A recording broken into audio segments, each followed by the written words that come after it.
Hi, I'm Chef Gail Sokol and welcome to my kitchen. Today we're going to learn how to make and freeze a pizza dough from scratch. It's super easy. And yeah, I know you can go buy one, but what's the fun in that? It tastes so much better when you make it yourself. And when you see how easy it is, you will make and freeze pizza dough all the time. Because what happens if you have the time, it's a rainy day, you have no plans, you want to make the dough, you make it, you pop it in the freezer, it's good for up to 3 months. I've even gone 4 months, but don't tell anybody.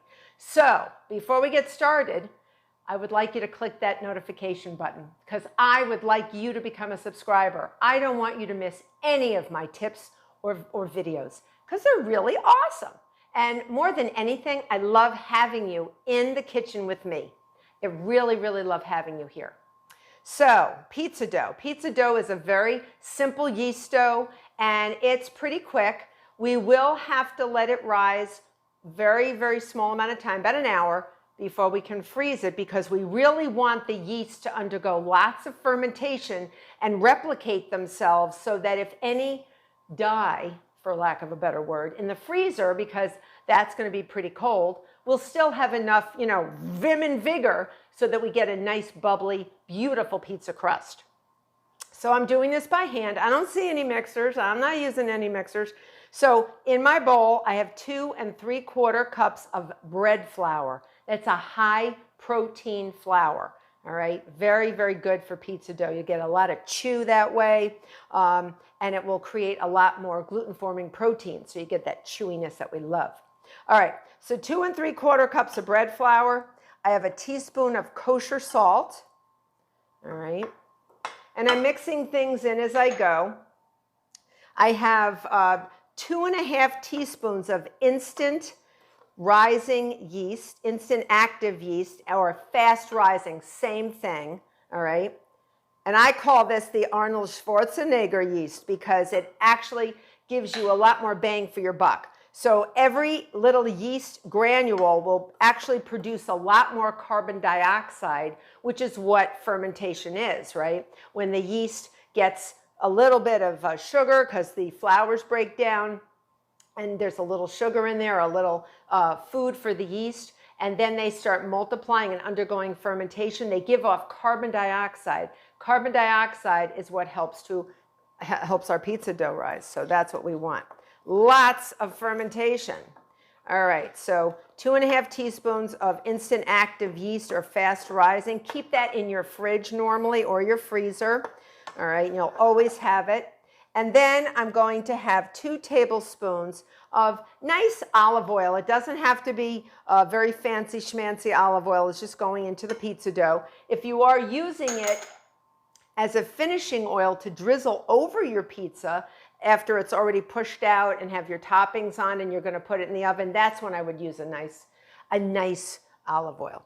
All right, 1 cup plus 1 tablespoon of about 110-degree warm water. So how do you know if it's 110 degrees Fahrenheit? If you don't have a thermometer, put your finger in it. Would you take a bath in there? Yeah, I would. It's pretty warm. Perfect.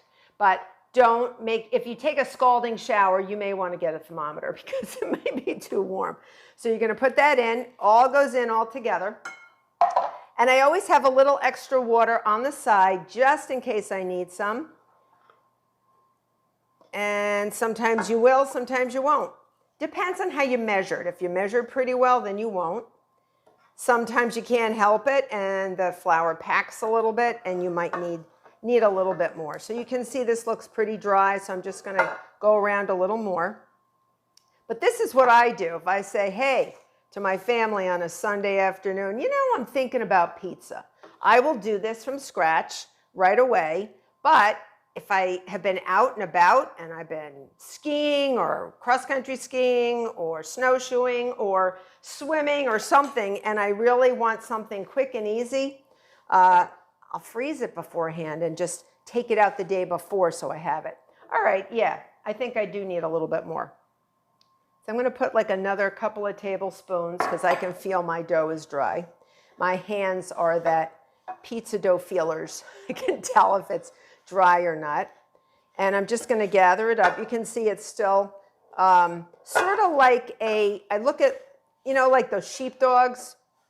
I love sheepdogs, but they're a little, you know, scraggly looking.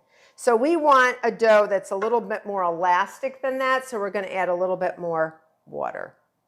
All right.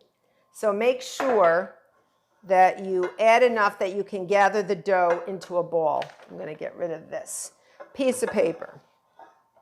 And then once you see it's coming together, and I'm still going to need a little more water. Wow. Okay. Someone must have, I might have packed my flour a little bit, but 2 3/4 cups of your bread flour. Bread flour will absorb more water. So sometimes you will need a little more water. And if it's dry in your kitchen and your flour's a little drier, you may need a little more water. So you see I'm cleaning up that bowl sort of like I have a dough sponge in a way. So this is what I want. I'm going to pop it down on my work surface, get rid of my bowl. All right. And I still may need a little bit more because I do see it's a little dry. So I'm just going to put a little bit in here, just a little. So, and it is a dry, hot day where I am. So that makes sense. And you really want to put this into a nice, warm, comfy environment to start that fermentation process. So that means an unlit oven. Some ovens have a proofing setting, which will go to about 90 degrees. And if you have a nice warm porch wherever you live, or a closet, something like that, you cover your dough, put it in a bowl, and let it do its thing. Let fermentation work. And your dough will actually be warm when you take it out of the that proofing area, that little area that you have it in, because it will actually create heat. Actually creates heat, that yeast. Yeast is a living microorganism. How about that? Well, we don't eat it when it's alive. And now that, you know, if we're going to eat it, we don't like to think about it like that. But they give their lives so we can have great bread and pizza, right? Isn't that awesome? And sometimes I even put a little oil on the work surface. So if I have a little oil, I will put that on there as well. Try not to use any more flour. That's all I ask, because if you really need the flour, use it. If it's got to be super wet for me to put more flour on. Otherwise, I find the pizza dough, bread, whatever I'm making gets dry. And I don't like dry bread. I don't like really, really hard bread. Okay, so we have this. I'm kneading it. And if it's a little wet, that's fine. But I don't want it to be shaggy. It doesn't look like that shaggy dog. It looks like the shaggy dog went to the groomer and got a little fur taken off. And looks a little bit zippier, right? Right? Who am I to compare a dog with dough? Isn't that weird? Don't tell your dogs that I said that. That's really crazy. I'm crazy. All right, so what I have now is a bowl that I've sprayed with nonstick cooking spray.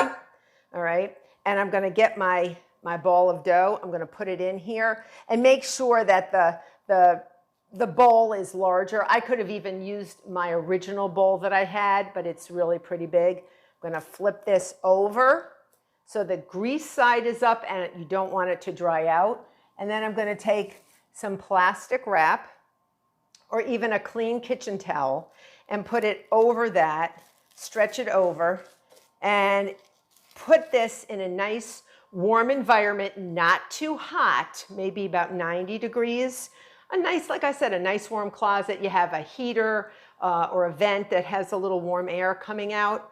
I've even put my doughs under plant grow lights, for instance. How desperate was I for warmth, okay? And if you have a nice warm porch wherever you live, put it out there, not in direct sunlight. Give it about 1 hour, and then it's off to the freezer. See you back in an hour. So my pizza dough has been rising for about an hour, and it rose beautifully. It's almost to the top of my bowl. And I'm going to take off the plastic wrap, and I'm going to pour it onto a nice surface, and it's loaded with carbon dioxide. And depending on how many pizzas you would like to make from this pizza dough, maybe you don't know. So you would just cover this with a little oil, you know, spray it with a little nonstick cooking spray or brush it with a little olive oil before you wrap it in plastic wrap. I think I can get about 2 pizzas out of this. So I am going to cut it in half with my bench scraper or my dough cutter or a small sharp knife, or a large sharp knife. Okay. And then what I'm going to do is you can either coat the dough itself with a little olive oil. What I did was I coated plastic wrap with some olive oil. So I'm going to put each one on top. Okay. I'm going to bring that over so you can see it better.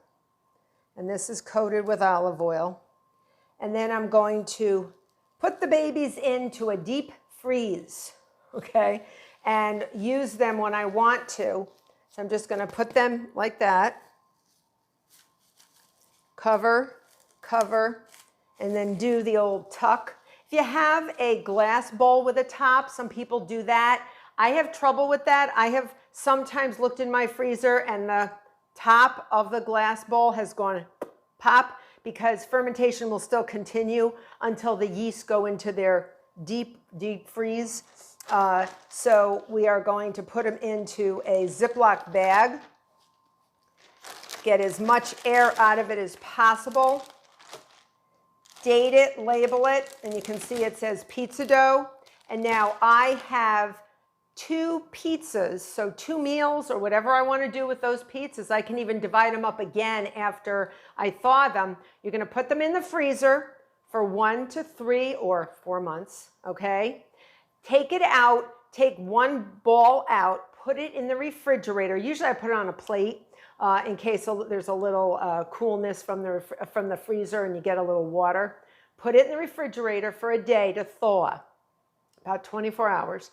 Then take it out and put it in a bowl. Uncover the dough, put it in a bowl, and let it get to room temperature before you push it out into your either 14-inch round pizza pan, or you can make a rectangular pizza, or you could divide them and make them into maybe 2 more small individual pizzas, whatever you want to do with them. Or calzones. Who even didn't even think about that. So there's a lot of possibilities here. But you have now made your own pizza dough with very little effort. And I really strongly encourage you to do so because it will be way better than store-bought. So I do hope you make these easy, quick, ready-to-freeze pizza doughs. And I hope you become a subscriber. Till next time.